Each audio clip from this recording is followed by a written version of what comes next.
कल गए थे मुस्कान दीदी से मिलने के लिए। मैं जा रही हूँ थाने, मगर थाने प्लान कैंसिल हो गया था, इसीलिए हम थाने नहीं गए। हम चले गए मुस्कान दीदी से मिलने के लिए। ठीक है, और इस समय होली है, ब्लॉग वीडियो बनानी है, हम ब्लॉग वीडियो बना रहे हैं। आप ज़्यादा से ज़्यादा लाइक सपोर्ट कीजिए और ज़्यादा से ज़्यादा जुड़ा प्यार दीजिए। बस वहाँ से आई हूँ, कपड़ा कुछ पहनी हूँ, पहन के गए थे, कपड़ा भी धुल कर चपेट कर रख रही हूँ।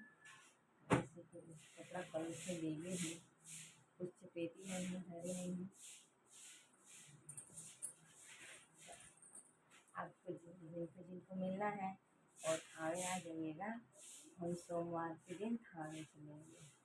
ऐसे कि कुछ दिन जाएंगे, तभी नहीं जाएंगे तभी बताएंगे, जरूर बताएंगे। आप जरूर कमेंट में हमसे बात कर लीजिएगा, ठीक है। आप वीडियो में बना रहिएगा, हम जरूर बताएंगे आपको थाने चलना है कि नहीं। जिनको चलना है थाने वो कमेंट में जरूर बताइएगा और जरूर आइएगा, जरूर आइएगा, हमसे मिलिएगा, बहुत अच्छा लगेगा आप सबसे मिलकर। ठीक है, बाय।